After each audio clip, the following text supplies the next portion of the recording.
यार टूनी, हमारे साथ कॉलेज में पढ़ती हो और 20 रुपए के समोसे खाने के लिए उधार मांग रही हो। चल तुम्हारे दिन को मैं आज अच्छी बना देती हूँ।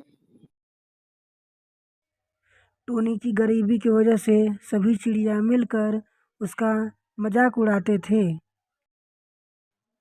आज कॉलेज की चेयरमैन लीडर टीम की कप्तान टोनी को ठेले पे समोसे उधार खाते हुए देख लिया। टूनी, माना तू गरीब है, फटीचर है, तो क्या हुआ? मैं तो रोज कुत्तों को खाना खिलाती हूँ। उसकी जगह पे आज तुझे खाना खिला दूंगी। शहर के सबसे महंगे होटल में तुझे ले जाऊंगी। आज तक तूने ऐसा होटल देखा नहीं होगा।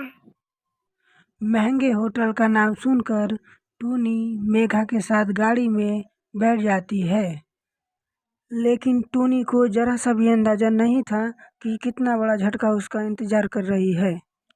होटल में मेघा का बॉयफ्रेंड मनु वहां पर पहले से ही मौजूद था।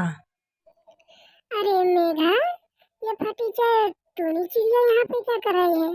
आज कुत्तों की जगह पे इसे खाना खाने के लिए लाई हो क्या? मनु जान, आज मैं इसे यहाँ लेकर आई हूँ ताकि इसे भी तो पता चले कि हम जैसे अमीर चिड़िया लोग आखिर कैसे खाते पीते हैं।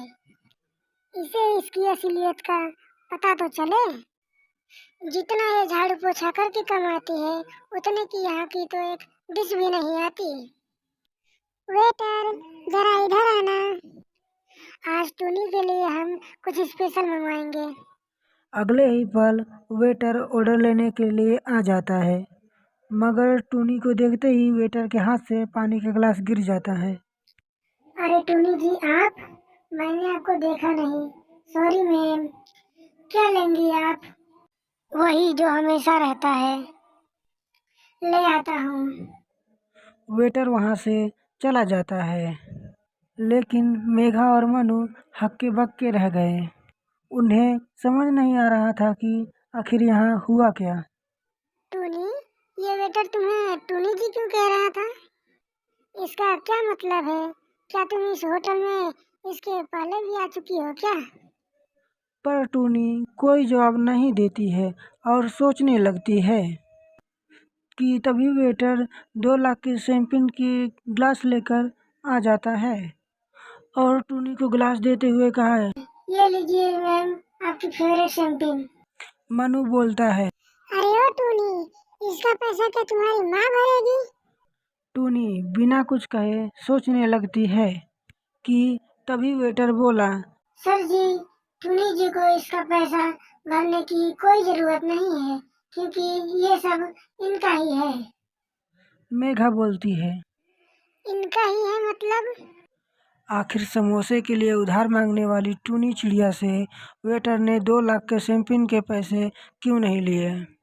आखिर वेटर टूनी को टूनी मैम क्यों कह रहा था? आखिर क्या है टूनी की सच्चाई? मेघा और मनु के मन में ये सारे सवाल उठ रहे थे, लेकिन ये सब सारे सवालों का जवाब सिर्फ टूनी चिड़िया ही दे सकती थी। जैसे ही मेघा और मनु टूनी की तरफ देखा तो टूनी वहां से जा चुकी थी। अरे, ये टूनी चिड़िया कहाँ चली गई? अभी तो यही थी। लगता है जब हम लोग वेटर से बात करने में बिजी थे, तभी वो यहाँ से चुपके से भाग गई। ओ माय गॉड, अब हम लोग क्या करें? क्या ये 2 लाख के शैंपेन के पैसे अब हम लोगों को चुकाना पड़ेगा? हमारे अकाउंट में तो इतने पैसे भी नहीं है और डैडी से भी नहीं बोल सकती। हाँ यार, अगर कॉलेज में पता चला कि हम लोगों को टूनी ने 2 लाख की चूना लगाया है, तो हम लोगों की कॉलेज में बहुत बदनामी होगी। मेघा हैरान हो गई कि अब हम लोग 2 लाख का बिल कैसे भरेंगे, कि तभी वहाँ वेटर वापस से आ जाता है और उसने ऐसा कुछ कहा कि मेघा और मनु को सुनकर यकीन नहीं होता है। कि तभी वेटर बोला। मेघा जी, आप परेशान मत होइए, आप लोगों का बिल पे हो चुका है। आप लोगों को चिंता करने की कोई जरूरत नहीं। और हाँ, ये चॉकलेट आप दोनों को हमारे होटल की तरफ से। मेघा और मनु को ये समझ आ चुका था कि ये बिल टूनी चिड़िया की वजह से ही भरा गया है, पर उन्हें ये नहीं समझ आ रहा था कि टूनी चिड़िया आखिर है कौन। इतनी बेइज्जती करने के बाद आखिर उसने एक शब्द भी नहीं कहा और उसने होटल बिल के साथ फंसाने के जगह बिल पे करवा दिया। मेघा को समझ आ गया था कि टूनी एक गरीब नहीं, एक अमीर चिड़िया है। हमें कभी भी किसी के हुलिये से कभी भी जज नहीं करना चाहिए। एक बार की बात है, एक पेड़ पर कबूतरों का एक परिवार रहा करता था, जो आपस में बहुत मिलजुल कर हंसी खुशी रहते थे। चलो बच्चों, सुबह हो गई, हम लोग दाना चुगने चलते हैं। ठीक है काका, आज हम सब थोड़ी और दूर चलेंगे। कबूतरों का झुंड भोजन की तलाश में निकल पड़ता है। तभी अचानक जंगल में गेहूं के कुछ दाने दिखाई पड़ते हैं। काका बोलता है, रुको, ये किसी शिकारी की चाल हो सकती है। लेकिन कोई उसकी बात को नहीं मानता और वो लोग दाना चुगने चले जाते हैं।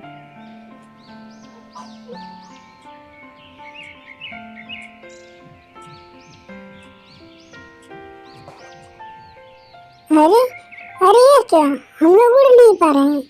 काका, हमारी कुछ मदद करो। तुम लोग घबराओ नहीं, एक साथ बल लगा कर उड़ो, तुम्हारे साथ जाल भी उड़ जाएगा। तभी वो पंछी जाल को उड़ाकर अपने साथ लेकर चले जाते हैं। कबूतर अपने चूहे दोस्त के पास जाते हैं और बुलाते हैं, चूहा भाई, तुम कहाँ हो, हमारी मदद करो। तभी वहाँ पर चूहा आता है और उन लोगों को जाल से आजाद कर देता है, जाल को काटकर।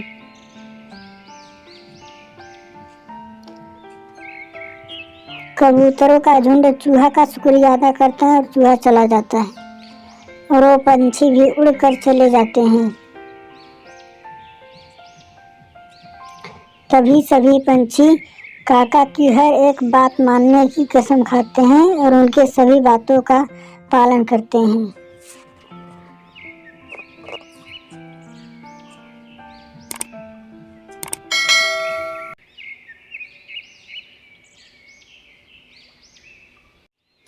एक जंगल में एक चिड़िया अपने 2 बच्चों के साथ रहा करती थी। वो दोनों हंसी खुशी अपना जीवन व्यतीत करते थे। अचानक एक दिन तेज हवाएं चलने लगी और बारिश होने लगा। चिड़िया का घर कमज़ोर था, वो ज़मीन पर गिर जाता है और घर टूट जाता है, जिसकी वजह से चिड़िया और उसके बच्चे बारिश में भीगने लगे। चिड़िया बहुत परेशान हो गई, उसे कुछ समझ में नहीं आ रहा था कि क्या करे। वो अपने बच्चों को लेकर जा रही थी। रास्ते में उसे एक घर दिखाई देता है, जहाँ वो रुक जाती है और दरवाज़ा खटखटाती है। तभी अंदर से एक कौवा बोलता है, कौन है, क्या हुआ? कौवा जी, क्या हम आज आपके घर में रुक सकते हैं? तेज बारिश के कारण मेरा घर उड़ गया, मेरे बच्चे भीग रहे हैं। कौवा बोलता है, तो मैं क्या करूं? अगर मैंने दरवाजा खोला तो बाहर से ठंडी हवाएं अंदर आने लगी। मेरे बच्चे अभी अभी सोए हैं, वो जाग जाएंगे, मैं दरवाजा नहीं खोलूंगा। वो तीनों कौवे की यह बात सुनकर वहाँ से चले जाते हैं और एक पेड़ के नीचे बैठ जाते हैं। अगली सुबह चिड़िया बहुत मेहनत करती है। वो जंगल से बांस के टुकड़े को इकट्ठा करती है और जल्द ही एक बांस का नया घर बना लेती है, जिसमें वो सब हंसी खुशी रहने लगते हैं। दिन बीतते गए। फिर अचानक एक दिन तेज हवाओं के साथ भयंकर बारिश होने लगती है।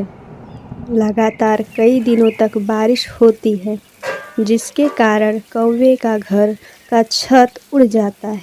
उसके घर में पानी आ जाता है। वो अपने बच्चों के साथ वहाँ से चला जाता है।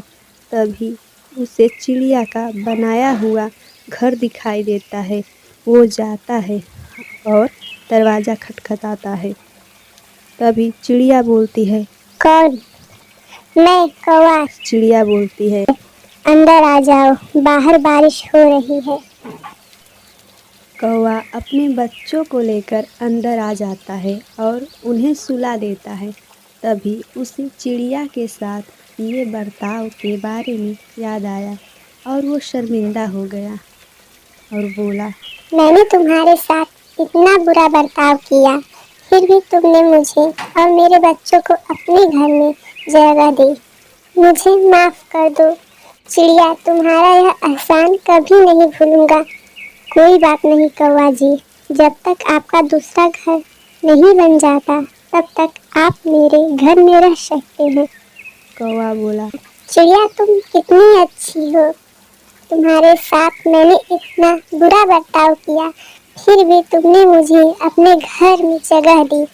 मैं जल्द ही अपना नया घर तैयार कर लूँगा। कुछ दिनों बाद कौवा दूसरा घर बना लेता है और वो सब चिड़िया के घर से अपने नए घर में चले जाते हैं।